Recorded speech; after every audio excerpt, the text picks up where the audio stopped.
د داوود علیہ السلام بارک راځي په باس سیرتونو کې چې هغه ته الله ویلو یا داوود اے داووده دا خبره ګوره یاده کې ځان سره ابلغ اهل ارضي زما د ځمکې چې څوک شي د دې خبره وکړه اني حبيب لمن احبني چې څوک ما سره مینه کوي ورته سره مینه کو د رب العالمین د طرفه ته د ځمکې اوسې کنه اوسې ته به کېمې وجليس لمن جالسني او څوک چې ما سره کینی زه سره کینم څوک د رب العالمین سره کیناستی شي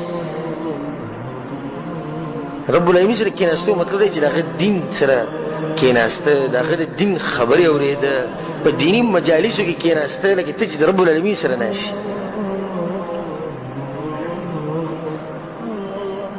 او بدویل دی وصاحب لمن صاحبني ومختار لمن اختارني او څوک چې ما غوره کین ګوره زم غوره کو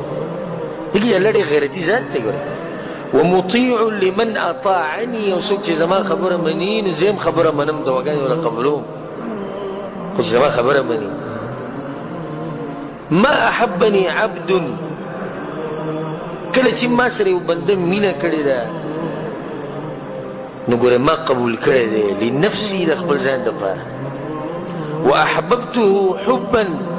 لا يتقدمه احد من خلقي او دومره مینه ورسره کوم چې د مخلوقاتو کې ورسره به څوک دومره مینه نه کوي هم یې ټول زیات په دې مخلوقاتو کې زموږ مور مینه دې کې څه شک نشتی او نه په دې کې باس مباحثې د ضرورت شتی ښځه دومره مینه نشي کولی د خاوند سره بچي دومره مینه نشي کولی د پلار سره او د مور سره او پلار دومره مینه نشي کولی د بچو سره لکه څومره مینه چې مور د بچو سره کوي اوس الله وایي که ما سره دې مینه وکړه نو زه به دومره مینه وکړم چې یو مخلوق یې درسره هم نه کوي مطلب د مور او د میاندو د مینې نه زیات به رب العالمین درسره مینه کوي خو په شرط دې چې کله د هغه سره محبت ساتي بیا وایي من طلبني بالحق وجدني او څوک چې ما غواړي په رښتیا او زما سره رابطه ساتي نو ګوره ما مومي زه ورته میلاویږم ومن طلب غیري او څوک چې زمانه نه په بل چا پسې منډې وهي په دنیا پسې په مخلوقاتو پسې ذلیله ګرځي لم یجدني غوږ ورته کوړه وکړه الله وایي ما به ونه مومي بیا رب العالمین وایي ای ځمکې والو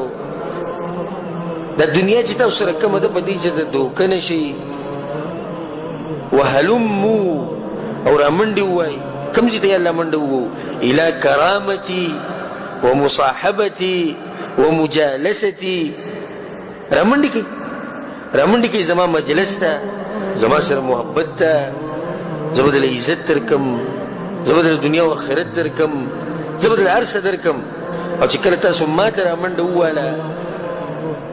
واسارع الى محبتكم نو زه به تاسو سره په مینه کې بیا تعدي وکړم دا وایي په سیرت کې راځي چې دا خبره الله سبحانه وتعالی داود علیه السلام ته کړې وه